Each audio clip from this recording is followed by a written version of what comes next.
And welcome, Hoosier fans, to another episode of Doing the Work, the first show on the Back Home Network dedicated to covering IU women's basketball.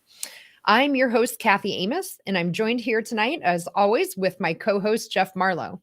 Tonight, we will be discussing Thursday's 67 to 58 victory from your number 3/number 4 Indiana Hoosiers over Penn State. To improve to 10-0 on the season and 2-0 in the Big Ten. This has actually been a 10-0 start, is their best start under Coach Morin. So it was a really momentous event for our Hoosier women's program. But let's start the show the way we start every show, and that's with our Hoosier Proud banner moment. So our banner moment for tonight's show came, in my opinion, in the third quarter of the game on Thursday, when Sydney Parrish started us off by hitting a three with about 6 minutes left to go in that third quarter, which finally gave us the lead back at a 35 to 34 pace. This was the team's only three-pointer of that point in the game, but it really started a nice stretch of play for the Hoosiers. Soon after that, Chloe Moore McNeil came down and had a great steal. And then soon right after that, Mac was doubled, but she kicked that ball out to Chloe Moore McNeil and hit another three, making our lead now 44 to 36. This turned out to end up being a 12-2 run that helped put that team over the hump that they were really facing in that first half, and ended up cementing their win. Plus, in that quarter, they had 0 turnovers, which was a really great change of pace, which I am sure we'll get into from the first half. So, as always, our banner moment is sponsored by Home Field Apparel. Home Field is constantly releasing new schools or updating their products for schools in their existing line. So you're bound to find something for you or as a gift for a friend or loved one, which is really close to holiday season. So hopefully everyone's doing all their shopping and getting that done. But if you haven't shopped at Home Field Apparel before, please go out to homefieldapparel.com and use our promo code HOME, HOME, for 15% off your entire first order. Again, that's promo code HOME, HOME, for 15% off. And it's homefieldapparel.com. Wear one for the team. All right. Well, next we're going to kick it over here to Jeff. He is going to regale us with his amazing basketball knowledge tonight in Coach's Corner. Jeff, what's on your mind?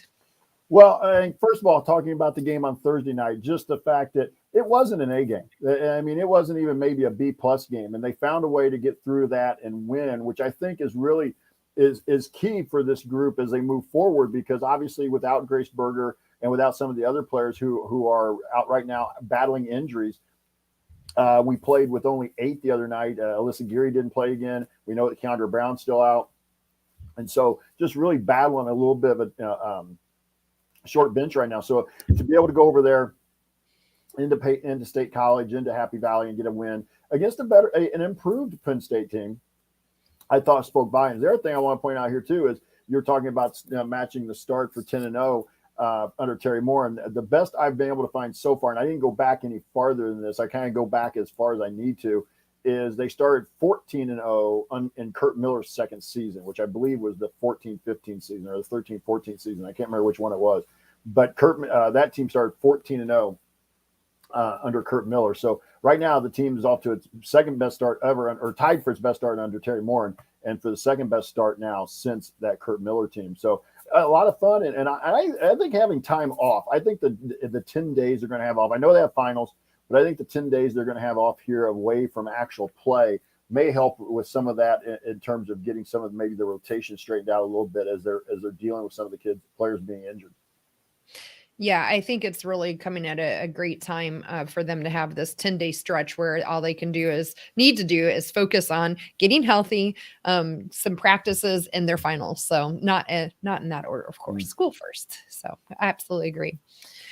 All right, Jeff, do you want to go ahead and jump right into breaking down this game again? For those just joining us here tonight, Indiana did win this game on Thursday, 67-58, which, again, it's also important to note, while Penn State may not be expected to be the top echelon, if you will, it's still a road win, and a road win is always something that we'll welcome, regardless of who the opponent is. But do you want to talk about something that maybe went as expected for you first to start us off? Well, I thought in the second half, it went back to where they got locked in a little bit better. I think mentally, I think that was what I saw in the second half that I thought would be expected. They had 12 turnovers in the first half, and that's pretty much matching their season average in that first half. And so you could tell they were out of sync. They weren't on the same page. I don't know whether it was all Penn State's defense or not. I'm not willing to quite go that far. It was just one of those nights. And sometimes you got to find a way to get a win when you're not playing your best basketball. And the other thing I thought basically when it's expected, I don't want to get too deep into this, but Mackenzie Holmes in the second half played like Mackenzie Holmes. And that really, I thought, was the difference. We hit a couple more shots, as you pointed out, in the second half too. But again, right now, you got to ride Mackenzie Holmes right now as much as you can. Yeah, absolutely. I think there were two high-level things for me that went as expected. Number one, I think, is something we're really, for the most part, really relying on as well, which is our defense. We've talked about their defense a lot as a calling card for all of Coach Morin's team, and it's certainly I thought that showed up against Penn State as well, especially being on the road. A couple of things for me: their main leading scorer, Marissa Campbell, they held her to only 8 points, which I thought was really great because she is a good ball player, and so to hold their best player to 8 points. And I heard on Coach Morin's show this week that they kind of rotated players on her to guard her, and I thought that strategy worked really well. The other number, and I know we'll get into stats later, we usually concentrate more on IUs, but the other number from the defensive side, we held Penn State to 36% shooting, which I thought was also a good sign for us defensively. Jeff, I think the other thing that went as expected was kind of something you were talking about as well. And it was, again, just the poise the team seems to have, right? This was the first time that they were trailing going into halftime, and they came out in that third quarter and really made some great adjustments. They didn't seem panicked by the fact that they were actually down, and they really turned it around, showing again their poise and a lot of the leadership I think we have on the team, which again was for me that's something we started to come to expect. But anything else you want to talk about with any of those points or other things that went as expected for you? Well, I will just say, again, another thing when is expected, this team shares the ball well, and they had 20 assists on 27 makes. So, again, another example when this team, and I would have bet, I couldn't find a way to break it down by half, but I would bet there was a bigger chunk of those in the second half than there was in the first half, just because the offense played better. You scored roughly 40 points in the second half compared to the 26 you had in the first half. So, I think that's 41 points in the second half. So I would say more of their assists in the second half. And it just again a little. They had 9. They had 9 in the first and 11 in the second half. So when they're sharing the ball, they look good offensively. And I'll save a couple more of my thoughts more for the surprises because I was one of those I think may both have. Yeah. Well, shoot, that's a great segue. Why don't we just go ahead and jump over to surprises? So what is that one thing that you want to talk about? I'm sure there might be more than one, but what's the one you were alluding to? Well, I mentioned the turnovers already and watching it, there were just some silly turnovers. And I hate to be that negative about it, but there were a couple times where we just threw the ball out of bounds. I mean, we were trying to throw it into Mac or trying to throw it straight and just like an over, and not really getting any angle, not really getting any passing lane to throw it in. We were just trying to throw over the top and throwing it out of bounds. There was at least one, if not two, where we tried to do kind of a dribble handoff and just kind of lazed it out there off the side of the hip, and the Penn State player, snuck, I shouldn't say snuck, but wedged their way in there to get the steal. And so we just were lazy with our passing, especially in the first half. Second half got a little better, and I think that's one of the things that I thought that it was the first time, and so I'll put it in here as a surprise. It was the first time where I really felt like we missed Grace on the floor, because Grace was able to make adjustments and as the floor leader and against some of the defenses that Penn State was switching up to. And it really felt like in the first half, they were just, what really kind of got them out of sync was they were struggling to recognize the defense that Penn State was in. And I think that caused some of those 12 first half turnovers. Yeah, before actually, I'll piggyback off of that into my surprise. But before I do, I need to correct myself. I said we held their leading scorer Campbell to 8 points. I'm wrong person. The McKenna Marissa is their leading scorer. She had 12. But regardless, they held her well below her season average. So, but that kind of led me into the surprise I think, Jeff, you were alluding to, which was the defense from Penn State. And it wasn't so much I was surprised that Penn State pressed or played different kinds of defenses, because I think we actually talked about that in the preview, that they were known for pressing and knowing it. I was surprised by the fact that we seemed unprepared for it. And I think a lot of those turnovers, again, 12 in the first half, season average is only 11 and we have 12 in the first half already. I thought that was actually quite a surprise for me. I wasn't expecting to see that from our team. Yeah, and like I said, you have some of those games like that, but I thought to kind of back up your point is maybe not unprepared, but just weren't focused. Yes. And for one reason or another, I hate to believe that Terry Moore didn't have them prepared, but True. I think that That's a better way to put it. for some reason the players just weren't focused. And you saw Terry take a timeout there, Coach Moore take a timeout in that first half when they fell behind. I think it was 20-16, 20-8, 22-18, something like that. And she took a timeout, and I felt like that was a timeout of, hey, we need focus. And it didn't show much there in that toward the end of the first half, but I'll bet halftime they spent a lot of time talking about the mental side of it. Kathy, what else did you have for a surprise? I kind of took the turnover one. Yeah. So my being kind of unprepared. I'm a little surprised, and it came from the last game as well. We didn't talk about it a whole lot, but I've been a little surprised with Sarah Scalia. She seems to have kind of disappeared on us. Like she's contributing, but not what we thought. And this was an example, I thought, of that.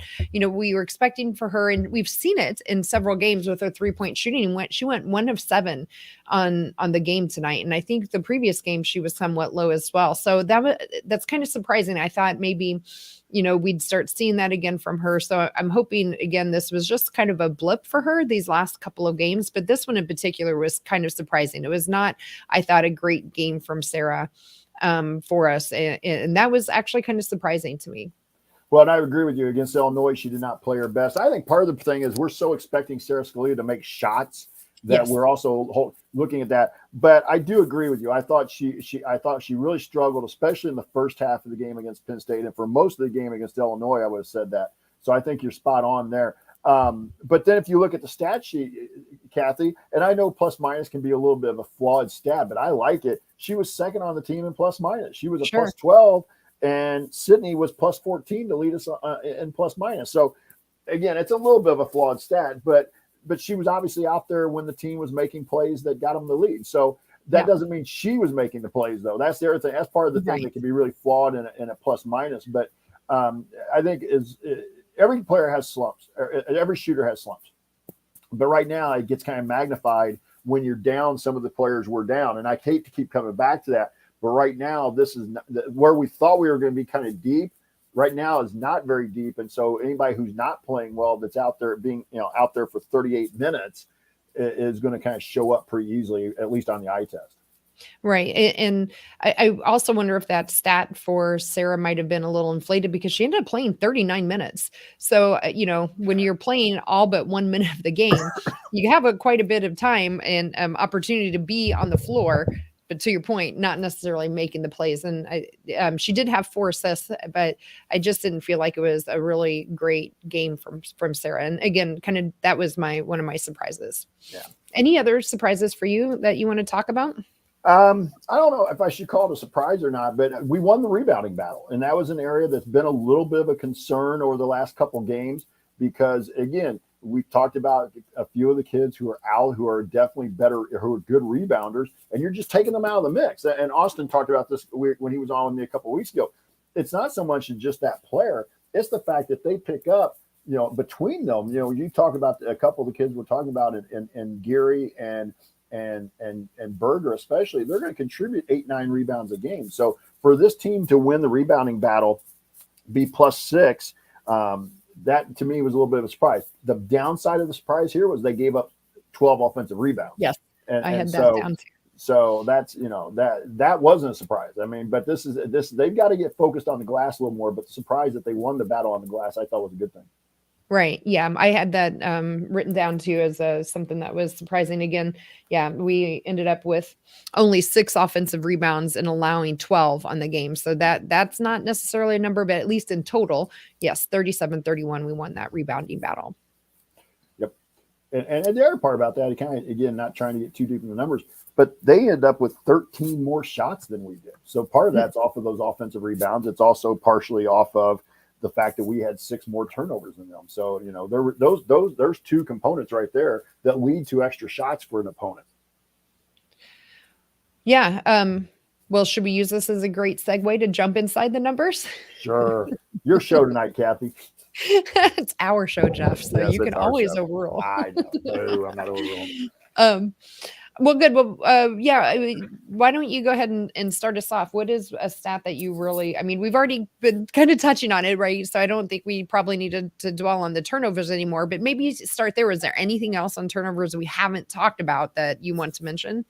Well, the only thing I'm talking about turnovers, Yarden cannot have 6 turnovers. I mean, I know she's a freshman, but you're one of your starters who's playing 34 minutes can't have 6 turnovers. To me, that's – and then you had Sarah with 4 and Sydney with 4. So 3 of your starters combined for 14 of your 17 turnovers. Now, again, your bench isn't playing a lot of minutes anyway, but that's just too many. Those are 3 – well, Yarden's not, but that's 2 veteran players who combined for 8 turnovers.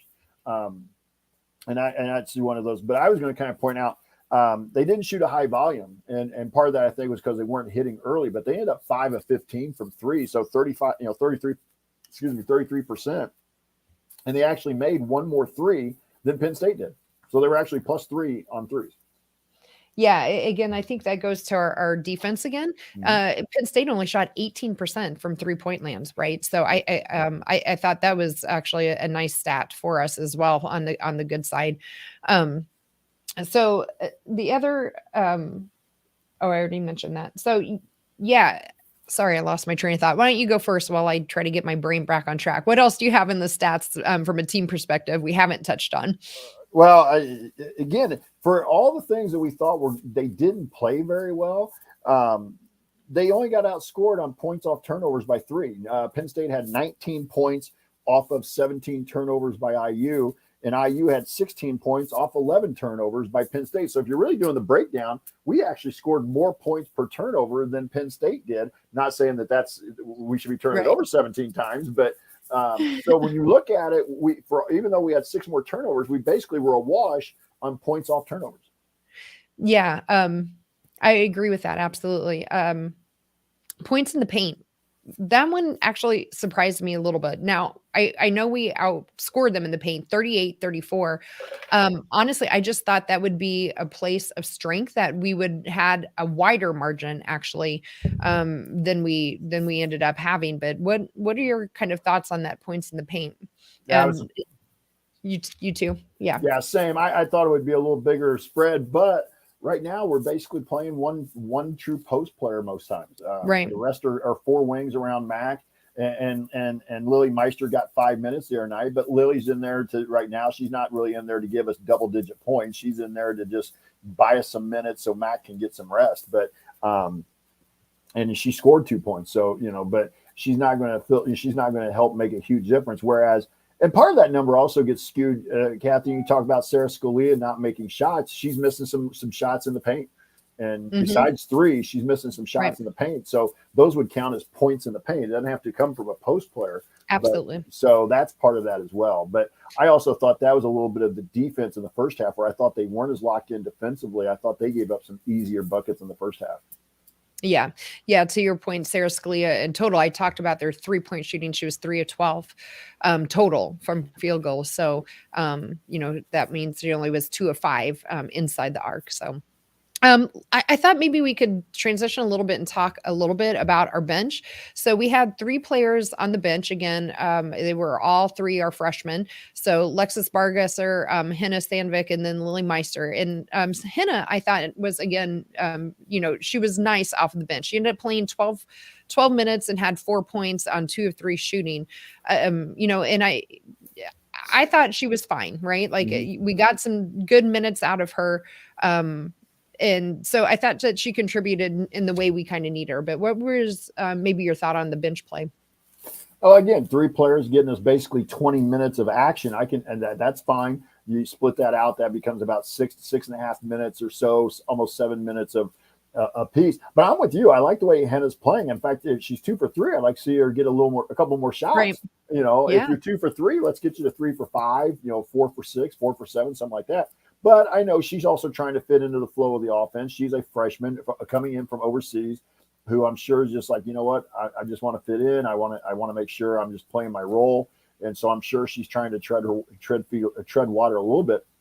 The one that surprised me a little bit here is I still am a little surprised that Lexi, and again, I know she's coming off an knee injury, but I just thought with the way we're kind of falling off on ball handling a little bit, is Lexi Bargesser not getting as much more than about two minutes and 17 seconds officially. Yeah.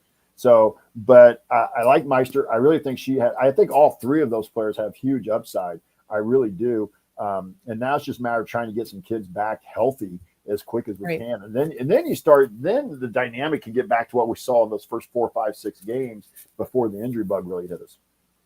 Yeah, absolutely. I agree. And, again, they're freshmen. So this is actually great in terms of development for them. And the fact that, again, we're winning, I think they're contributing and, they're giving us meaningful minutes as well. And it's just a great opportunity for them to continue growing too, which is good for our future as well. And one of your freshmen played 34 minutes as a starter in their first conference game on the road. Now, Penn State's not a hostile environment. There were 1,600 people in the stands, but it's a road game in the conference. Those are not easy no matter who you're playing. Yeah. I mean, even without the crowd, right? I mean, You're not where you're at, you're staying in a hotel, you're not on the same kind of schedule, right? Like it's a night game. So you have all day to kind of mill about and do whatever they do, but you're not in your home environment. You're not on kind of the same routine that you're used to. So I'm sure that, that takes them out of their game as well. And Ari mentions here with the Workaholics that Coach Morin has said something that I have not heard, so I just missed it, is that they may have Bargesser on a minutes restriction. So okay. With rehabbing her ACL, but I would think that she should still get more than 2 minutes. But again, I can get the minutes restriction part of it as well. So I could see that. Okay, great. Any other team or individual stats you want to talk about now before we get into game ball and hustle awards? No, I think I'd rather just save my individual stats for when we get into game ball and hustle. All right. That sounds good. Well, great. Let's just go ahead and switch over to game ball then. So as we transition here, I think Jeff will put up for us a ticker that will show us the game ball stats that we've had so far this year. So as those come up, so just to recap, Mackenzie Holmes has had 5 game balls, Sydney Parrish 2, and then Grace Berger and Yarden Garzon each with 1. So Jeff, I'll let you go ahead and start. Who would you like to talk about first for your game ball? Well, before we do that, Kathy, I'll do a little Bob Thompson intro here. Okay, that sounds good. Yeah, this is a good place.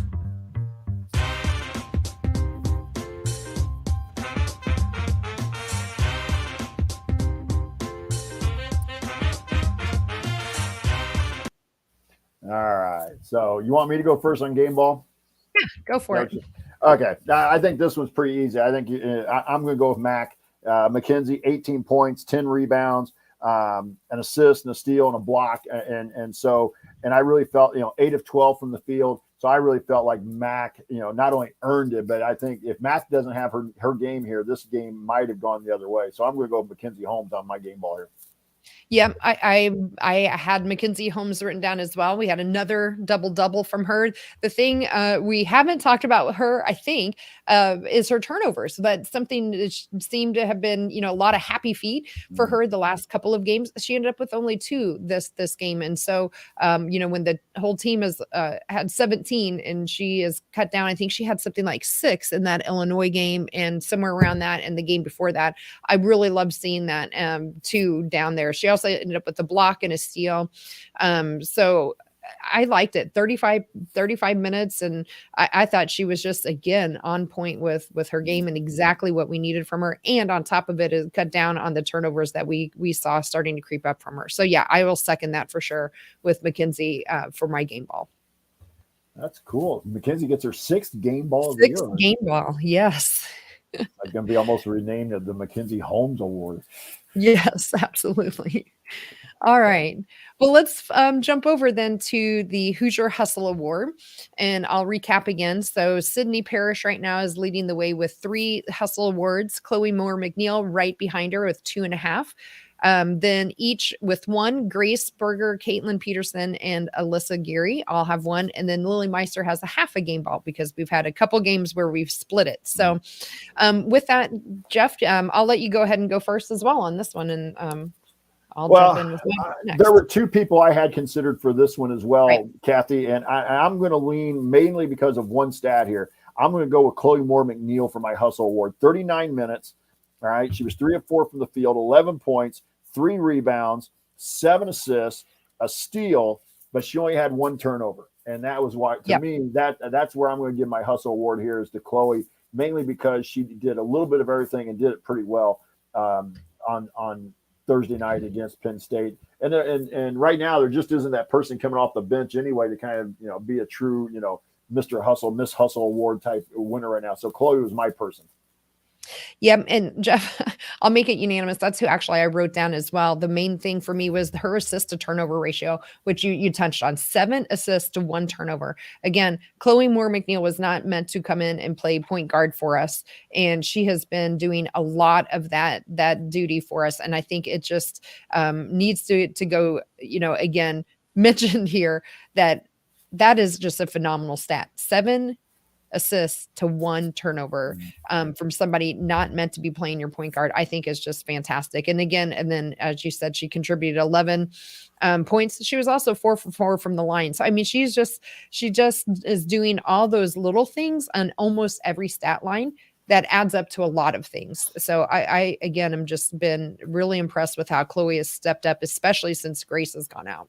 And I think it's also mentioned here, and I think you probably had the same other person in mind, with Sydney Parrish. Sydney scored, tied for a game high 18 points. She had 7 rebounds. She had 3 assists, but she had 4 turnovers. And when I was watching the game, and again, I watched it a little bit. I mean, I watched it afterwards. I wasn't able to watch it live. I was doing a game up here on the radio, but just a couple of the turnovers were kind of lazy turnovers. And that really bothered me a little bit. So, I thought Chloe just had a better effect, even though she didn't score as much or have as many rebounds. Like you said, those 7 assists from somebody that we weren't counting on to be the primary ball handler coming into the season. So again, it's good. It's good to have 2 people battling for that award, though. Yeah, absolutely. Sydney was a close second. I really had to think about it and look at some of my notes I had taken on, a lot of the gameplays. And, we don't really do that anymore where we're talking about meaningful moments, but I do write them down. And that is part of what goes in for me, at least, where I try to help with Hoosier Hustle, especially. And I wrote down Chloe's name a lot.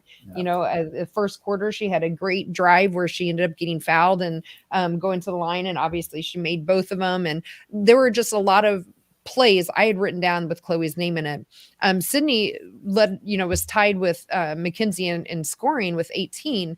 And I think I heard she is now second in the team with points per game in terms of average. So she is absolutely scoring and doing those types of things. But to your point, I think the 4 turnovers really detracted her for me. And I think that also was one of the things we could have mentioned her with the game ball too. I mean, you look at her 18 points, 7 rebounds, 3 assists. But again, I think the turnovers was something that probably jumped out at both of us, even in that.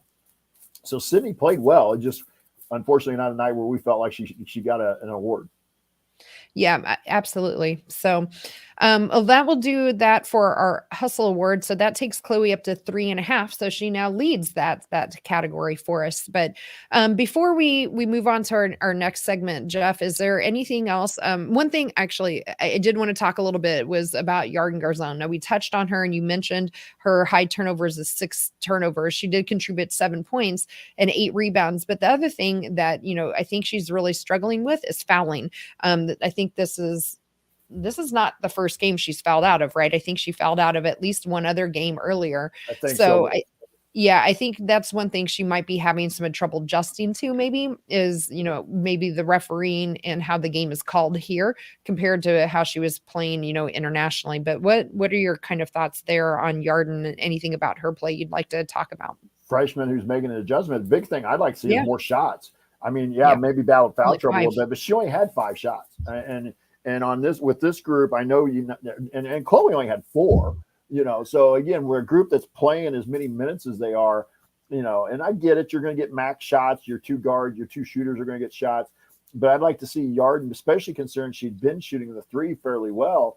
I'd like to, and she was 1 for 1 at Penn State on 3. So she needs to hunt some shots a little bit, but again, maybe the fouls is causing her to be a little less aggressive on the offensive end. Yeah, overall, I think she's played well. It's just right now she seems to have kind of hit a little bit of a lull where she's really kind of gotten a little unsure of herself, or maybe she's, like you said, maybe making the adjustment to the way the game's being called. But I think she'll figure it out. You're just going to see how long it takes.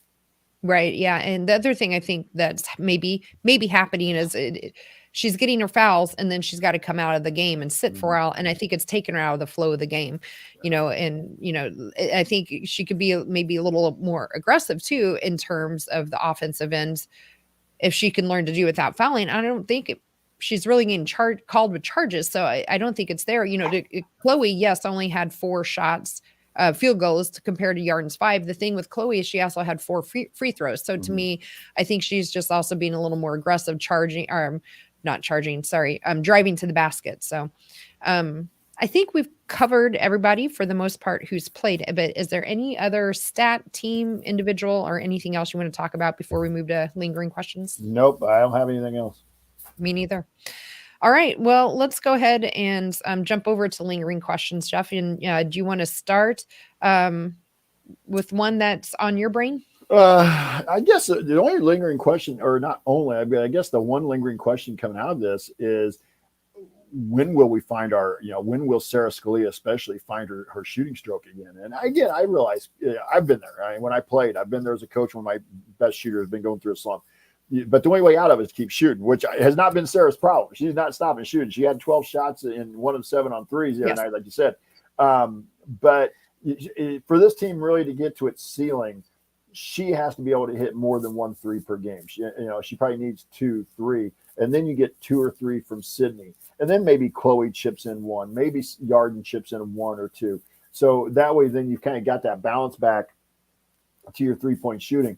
But I just think that right now, and the other thing I wanted to see is, I guess I'll let you go first, and then maybe I'll come back to my second thought.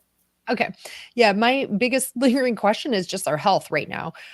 So we obviously know about Grace. We have 0 timetable on her. And I'm just going off of some of the comments that Coach Moran made with Austin in his weekly radio show with her this week. And Grace is coming along nicely. She's being very positive, which is, not unexpected at all from Grace, exactly what we'd have. 0 timetable on her. Keandra Brown is still out, obviously, with I think her thumb injury. It sounds like the earliest she would be back right now is mid-January, is what Coach Moran said. We obviously know about Alyssa Geary. They didn't really talk about her in depth, but it sounds like she's still day-to-day with her ankle. But the other one that was surprising to me is evidently Yarden Garzone got banged up in, I think, the Illinois game as well. So now we have 4 players that have either very serious injuries, or we're just not quite sure, with now Garzone and Alyssa Geary. So I'm hoping, again, this 10-day stretch, and that's a big question, is if they're going to have enough time here to get everyone healed before we jump back into play. And I kind of will piggyback off that. And that may be what's causing these last 2 games where we just haven't really seemed to play at our peak. Again, we're down people. We have injuries. We have a couple people playing maybe with some injuries that, are nagging at them. But both the Illinois is improved, don't get me wrong. But both the Illinois and the Penn State game, those games ended up being a lot closer, I think, than everybody thought they would be. We found ways to win. That's the most important thing. But so that's kind of my lingering question here. Is this kind of where we are right now? Or is this just a team that maybe lost a little focus after playing a couple of the better teams on their schedule, and knowing that they're, coming up on a couple of the teams at the bottom that were picked at the bottom of the Big Ten. And now, you get the finals, and then you get a chance maybe to get some rest. So I'll be interested to see what they look like Sunday when they play Morehead State. Yeah, same. Yeah. I think those were, you hit the one, and the one I had was about injuries, but do you have one other question besides that, or was that it? No, I just wanted to come back. My second point was going to be about whether this is a pattern, the Illinois and the Penn State game. Are those patterns, or are these going to be something that we'll get righted, and we'll get back to playing the way we did? Right. Even without Grace, are we going to be able to get back to playing the way we were before that? Okay. Great. Well, let's jump into what's next then, Jeff. So I'll give us a quick intro, and then you can take us home here. As you mentioned, we're playing Morehead State. So they will continue their season after this week off for finals. They play Morehead State in Bloomington on Sunday, December 18th. This game tips off at 2:00 Eastern or 1:00 Central. And of course, it'll be on Big Ten Plus again. In terms of this all-time series, IU has only played Morehead State 4 times. They've won all 4. The first matchup occurred back in November of 1980. And the last matchup that we had was in Bloomington in November 2014, which we won 98-57. But what else do we know about Morehead State, Jeff? Well, I'll go ahead to the next kind of bullet point here. They're 4-6 on the season. They have not started Ohio Valley Conference play. Their most recent win was over Bellarmine on December 4th, 63-59.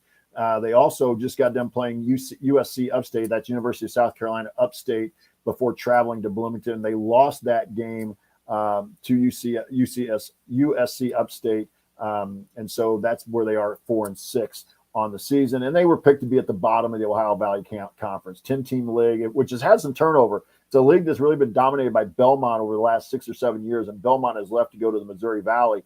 So, but still, Morehead's picked to finish tied for 9th in the preseason poll. So they're struggling, and it's been a while since I think they've had a real solid team. But Kathy, why don't you take it for what they look like on the floor? Yeah, in terms of some of their stats as a team, they average 60 points per game, but they're giving up 62. They are led by senior guard Veronica Charles. She has 13 points per game, followed by junior Sophie. I'm going to get this name completely wrong, so I apologize to Sophie Ben Haraga, and she averages 10 points per game. Both of those players also lead the team with rebounds per game with 5 and 4 respectively. In terms of rebounding, their opponents have actually been out rebounding them around 39 to 34 points per game. And turnovers, they have a high turnover rate at 17 turnovers per game. Interesting, though, they turn their opponents over at 21 turnovers per game. So it seems like maybe their calling card might be a little more on the defensive end.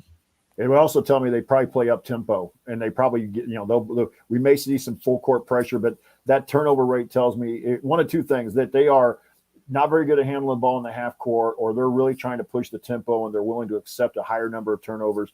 And because you look at the 21.4 that they're turning over at 4-6, that would lead me to believe that they're playing some kind of pressure defense, either a full court or a half court trap type defense that's causing teams to turn it over. The problem with that is when you don't succeed in getting it turned over, it usually leads to some easy bucket, or at least easy good looks, and then you just got to convert them. Yeah, great. So a couple of things that we're looking for. The first one, I think, for me, sorry about my dogs, I think is just to kind of get our turnovers turned around. I'm not too concerned about that, but really just to see how we can do with our rebounding as well. So this is, again, a team that I think we have a chance to right the ship here, if you will, and really focus on rebounding against Morehead State. And if we can get Alyssa Geary back this week, and if we can get some of the other players some more time on the floor, let's get Lexi Bargesser, let's get Hannah Sandvik, let's get Lily Meister some more minutes this week against what hopefully is not a very strong opponent, where we can, like you said, the last time we played them was a 41-point victory. I think Terry Morin, I think the players would take that kind of game, and it would also allow them to rest some of your starters, hopefully, and get some of the subs in off the bench and get them some more time on the floor. So that'd be the big thing I'm looking for out of this game. Right. Absolutely. And, hopefully Alyssa Geary is back, and this gives her a chance, to maybe not have to put a lot of minutes in on the floor, but enough to start feeling comfortable getting back to that flow of the game. But anything else on Morehead State? No. And then just real quick, I'll kind of say then the next Wednesday, week from tonight, they play Butler in Simon Scott Assembly Hall. And I did not look up the time on that, but both those games are actually, these 2 upcoming games are on BTN Plus. I think that Butler game is a day game, if I remember. I believe correctly. You're right. Yes, it is at 11 o'clock East, or excuse me, 1 o'clock Eastern, 12 o'clock Central, also on Big Ten Plus. So yeah, we didn't break down Butler since they're kind of a bit farther out, but yeah. Anything else on either upcoming opponent you want to touch on before we just talk about our programming notes and wrap things up? No, go ahead and wrap it up, Kathy. Let's do it. All right. So, as always, Jeff is doing a fantastic job keeping us updated on all of our Hoosier alums that are playing professionally. So, if you're in our private community, you can keep an eye out there. And if you're not, you should consider joining. We have a lot of fun and good discussions in that private community. But you can also find us on Twitter. So, if you haven't already, you can follow us on Twitter. Just search Doing the Work with space in between, and you should be able to find our Twitter feed there. Assembly Call Radio will be back with us tomorrow night. They'll have their normal Thursday show. You can also subscribe to Crimson Cast. They are also part of our Back Home network. And then our next show, personally, for Doing the Work, will be a show on Thursday, the 22nd. It will be at our normal 7 Central Time, but on Thursday instead of Wednesdays, as we've been doing quite a bit. We will try to recap the Morehead State and the Butler games on that. We'll probably keep it abbreviated because that would be right before Assembly Call Radio as well. So that's kind of our programming notes. All right. Well, let's go ahead and wrap things up. Jeff, what is on your last call or your last call mind? Well, real quick, make sure we get some Bob Thompson in voice.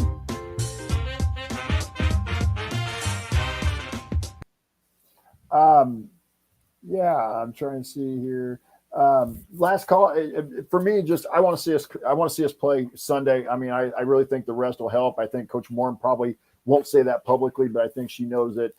Not only from not just so much a fatigue factor, but just sometimes you got to get back into the practice and get away from the game a little bit. They've been playing basically every third to fourth day, and usually Coach Moore gives them the day after a game off the floor anyway. So this is a chance for them. And again, they're going to work around finals and stuff, but I think we'll see a little better focus on Sunday against Morehead State than maybe we saw against Penn State, and that will help us just look better offensively and defensively. But like you said, Kathy, defensively we kind of got locked in that second half at Penn State, and that's their calling card. But I just really want to see some better focus for the full 40 minutes or as close to the 40 minutes as we can get on Sunday. Yeah, I would agree.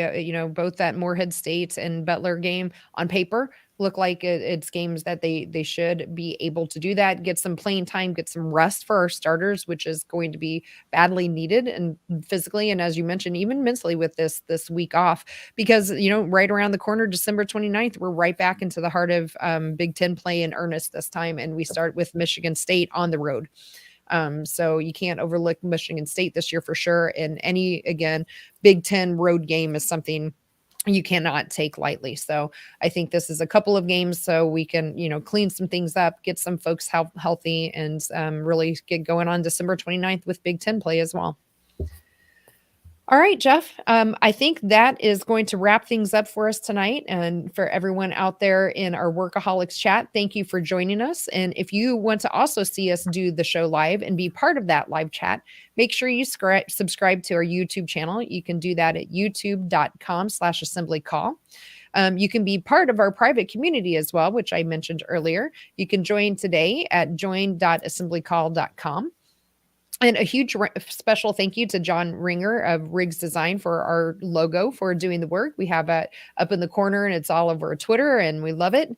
And a great big thank you to Bob Thompson who designed that new music you just heard throughout the broadcast. And most of all, thank you all out there listening both live and later on in whatever podcast feed of your choice you like to listen to.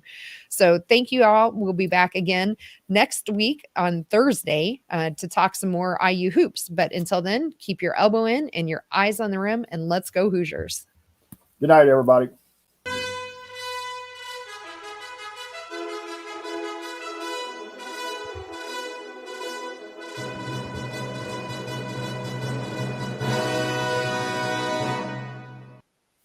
All right.